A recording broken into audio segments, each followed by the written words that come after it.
My wife cheated on me with a younger man for months, but when I filed for divorce, my eldest daughter took her side. Then my other daughter revealed she knew from the beginning and helped cover it up. I'm 47 years old. I work in corporate finance, and honestly, I never thought I'd be here, telling this story like it's one of those posts you read on the internet and think, this can't be real. But here I am, and the truth is, I need to get this off my chest, because what happened a few months ago basically destroyed my 20-year marriage and divided my family in a way I never imagined possible.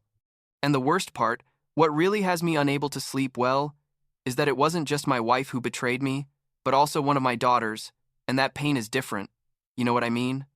It's like a type of betrayal I didn't even know existed. I guess I should start at the beginning. I met Diana when we were like 22 years old, both of us in college, me studying business administration and her something related to design. I think, though she never finished her degree. I came from a working-class family. My dad was a plumber and my mom worked in a cafeteria, honest people who broke their backs to pay the bills. Diana, on the other hand, came from money. Like real money. Her family had investments, properties, that kind of thing. When we started getting serious and it came time to get married, her parents insisted on a prenuptial agreement. I'm not going to lie, at the time it hurt a little, made me feel like I wasn't good enough or like they were expecting me to fail. But I was in love and I thought, well, it's just a paper. It doesn't mean anything if the marriage works. I signed the agreement without thinking much about it. It basically protected any money that came from her family and some properties they already had. I didn't have anything to protect anyway, so it didn't seem like a big deal. The first years were good. Honestly, we got married. I got a decent job that kept growing over time, and Diana decided to stay home when our first daughter, Vanessa, was born. Then came Anna 2 years later, Nicholas a year after that, and Henry when I was like 29, 4 kids. In 6 years, it was crazy, but we were happy. Or at least I thought we were. Deanna was a good mother. I can't deny that. She was completely dedicated to the kids, taking them to all their activities, organizing their lives, that kind of thing. I worked long hours, sometimes traveled, but I always made sure the family had everything they needed. We weren't rich, but we lived comfortably, Good schools, decent vacations, a house in a quiet neighborhood. But like 10 years ago, something changed. Deanna's family lost all their money. Or almost all of it. Through some lawsuits. I didn't fully understand, and some investments that went bad. Suddenly, the monthly allowances Diana received from her parents stopped, and even though we were still doing fine financially thanks to my job, Diana became increasingly bitter about the lifestyle change. She couldn't buy whatever she wanted anymore without thinking. We couldn't take those elaborate trips her family used to pay for. That kind of thing. I suggested several times that maybe she could look for work, something to keep herself busy now that the kids were older, but she always had excuses. That she had no experience, that she'd been out of the job market too long, that her job was taking care of the house. I didn't push too hard because, anyway, we didn't need the money, and I thought eventually she'd get over the resentment. Fast forward to a few months ago. I started noticing weird things in Diana's behavior. Nothing huge at first, just little things that made me uncomfortable. She spent a lot of time on her phone and protected it like it was gold. Like she'd take it even to the bathroom, put it face down when it was on the table. That kind of behavior. She started going out more often, supposedly to run errands or meet friends. But when I asked for details, she'd get defensive or vague. I wanted to trust her, After 20 years together, I wanted to think I was being paranoid or overreacting, but that feeling in my stomach wouldn't go away. One day, I was at the strip mall near home. I'd gone to pick up takeout, and I saw her. Diana was in the parking lot, sitting in the passenger seat of a car I didn't recognize, and there was a man in the driver's seat. I couldn't see well from where I was, but there was something about the way they were talking, like intimate, you know what I mean? They were laughing and she touched his arm in a way that wasn't casual at all. I stood there like an idiot with the Chinese food in my hands, feeling the world crashing down on me, but unable to fully process what I was seeing. She didn't see me, and after a few minutes, they left. I went back home and acted like nothing happened, but inside, I was destroyed. That night, When Deanna fell asleep, I took her phone. I'd never done anything like that. I'd never been one of those husbands who checked their partner's phones because I simply didn't believe in that kind of thing. But I couldn't ignore what I'd seen anymore. I knew her password because I'd seen her type it 1,000 times, and when I opened her messages, I found everything. Months and months of conversations with someone named Trevor. And when I say conversations, I don't mean simple messages. I mean intimate stuff, explicit things, photos I should never have seen. This Trevor was significantly younger than us, basically closer in age to our older kids than to us, and that somehow made it all worse. I sat in the bathroom reading everything for hours, feeling like I was going to throw up, my hands shaking so much I could barely hold the phone. The scope of the betrayal was incredible. They'd been seeing each other regularly for months. She was telling him things about me, about our marriage, private things she should never have shared with anyone, let alone her lover. The next morning, I called a divorce attorney. I didn't confront Diana yet because I needed time to think, to plan, to make sure I did this right. I spent a whole week acting normal, going to work, having dinner with the family, watching TV with her in the evenings, and the whole time inside, I was completely destroyed. It was the longest week of my life, honestly. The lawyer advised me to document everything, take screenshots, save evidence, because even though we had the prenup, which basically meant she couldn't touch her family's money that didn't exist anymore anyway, I wanted to make sure the kids knew the truth if she tried to manipulate the situation. Finally, one afternoon when I got home from work, she was in the kitchen making dinner like nothing. The kids were in their rooms or out with friends. We were alone. I handed her the divorce papers without saying much, and when she looked at me confused, all I said was, "I know." 2 words. That was it. Her face went white, completely white, and for a second I thought she was going to pass out. She tried to talk, to explain, to cry, all at the same time, but I just raised my hand and said, I want to hear it.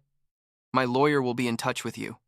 And I went to the guest room where I'd been, keeping some of my things.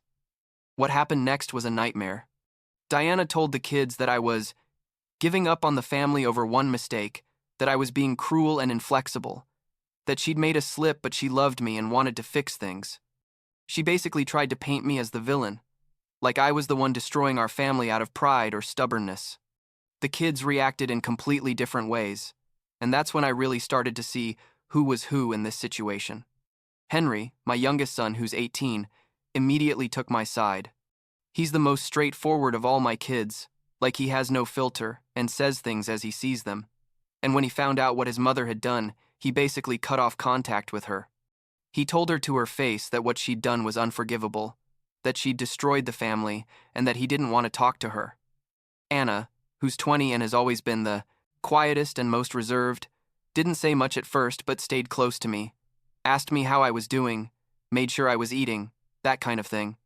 Nicholas, 19, was devastated and confused, wanted us to somehow find a way to fix things, to be a family again, and didn't understand why divorce was necessary.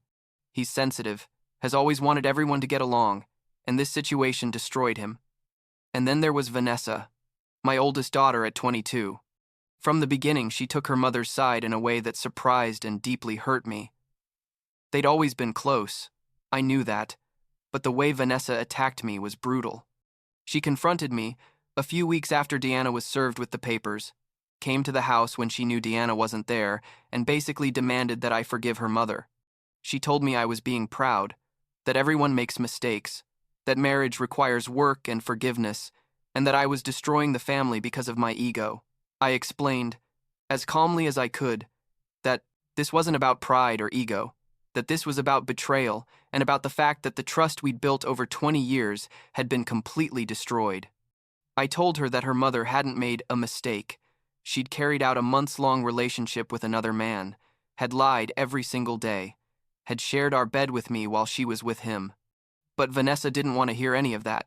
She just kept defending her mother, saying I should be the bigger person and forgive, that families get through these things. After several of these conversations that went nowhere and only left me emotionally exhausted, I had to set boundaries with Vanessa. I sent her a message explaining that I needed space, that her constant pressure and manipulation weren't helping anyone, and that until she could respect my decision and stop trying to make me feel guilty, We needed to keep our distance. She responded with a long, dramatic message about how I was choosing my pride over my daughter, but after that I kept my word and limited contact with her. It was painful, incredibly painful, but I knew that for my mental health, I needed to surround myself with people who supported me, not people who constantly questioned and criticized every decision I made. The months that followed were a fog. The divorce process moved forward. I moved into an apartment. The kids went back and forth between the two houses as they wanted, except Henry, who flatly refused to stay at the house with Diana. I tried to maintain some normalcy, to keep being a good father, to be present for my kids even though inside I felt like I was falling apart. Work helped, having something to focus on, but the nights were the worst. I'd lie awake thinking about everything, about all the years I thought we were happy, wondering if it had all been a lie, if she'd ever really loved me, or if she'd just seen me as a provider after her family's money ran out. A few weeks ago was Anna's 20th birthday. She wanted a family, dinner, which was understandable, and I agreed to go, even though I knew it would be awkward. I sent everyone a message, including Diana and Vanessa, specifically saying to please respect Anna's day and not turn the dinner into a discussion about the divorce. Diana responded with a simple, "Okay." Vanessa didn't even respond. I should have seen it coming, honestly. We went to an Italian restaurant Anna likes, one of those family places with red checkered tablecloths and candles on the tables. The tension was so thick, you could cut it with a knife from the moment we sat down. Nicholas was trying to make small talk. Anna was clearly anxious. Henry was sitting with his arms crossed and an expression that basically said, "I want to be anywhere but here." I was at one end of the table, Diana was at the other end, and the kids were distributed between us.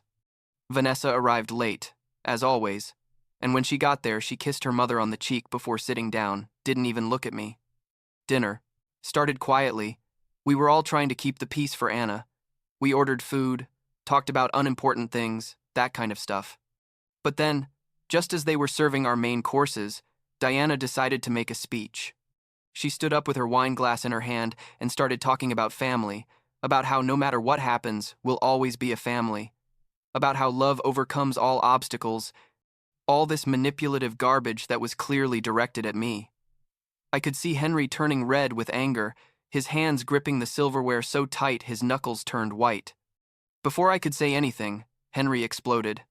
He told Diana to stop acting like she was the victim, to stop pretending she hadn't destroyed the family with her own actions, that it was pathetic to see her try to manipulate the situation even now. Diana started crying. Vanessa immediately jumped to her defense. Nicholas looked like he wanted to disappear under the table. And Anna, my sweet Anna who never causes trouble, suddenly stood up and said loudly, "You want to know something? You want to know why Dad has every right to be angry?" Vanessa knew. Vanessa knew about Mom and Trevor from the beginning and helped her hide it. The silence that followed was deafening. You could literally hear the sounds from the restaurant kitchen because none of us were making a single sound. I just stared at Anna, processing what she'd just said, then looked at Vanessa, whose face had lost all color. She opened her mouth like she was going to say something, but nothing came out. And in that moment, I knew it was true. Diana reached out toward Vanessa, but Vanessa pulled away, still in shock from being exposed. Everything went to hell after that. Anna grabbed her purse and left the restaurant. Henry yelled something at Vanessa. I couldn't fully understand about betrayal and loyalty. Nicholas looked completely lost, and I just stood up and left. I left money on the table to cover the bill and walked outside. I needed air. I needed to get out of there before I said something I'd regret.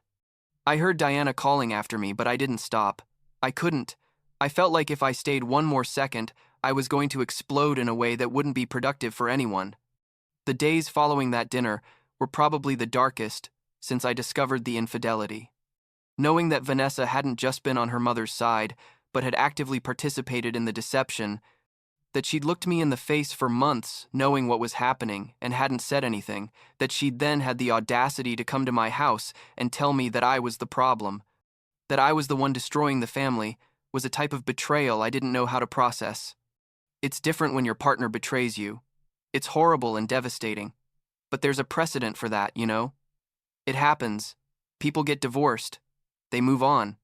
But when your own daughter, a person you raised and loved and sacrificed so much for, betrays you in that way, there's no manual for that. Anna came to see me a few days later and explained that she'd known about Vanessa's involvement for months. Apparently, Vanessa had told her at some point, thinking Anna would be on her side, that she'd understand why she was protecting their mother. But Anna had been furious ever since and had kept the secret because she didn't know how to tell me without making everything worse. The birthday dinner had been the last straw. Seeing Diana and Vanessa act like victims, while I sat there being demonized, was too much for her. I felt bad for Anna, for putting her in that position, but I was also grateful that finally the truth had come to light. I sent Vanessa a message a few days later, short and to the point. I told her that what she'd done was unforgivable, that she hadn't just betrayed me but had destroyed the trust I had in her as a person, and that I needed significant space to process this, if I ever could. She didn't respond, which frankly was a relief, because I wasn't sure what she could tell me that would make any difference at this point.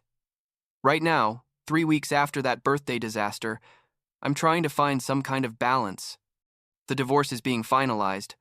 Diana is going to be okay, financially, not thanks to the prenup, but because I agreed to give her some support, even though I wasn't legally obligated to, mainly for the kids.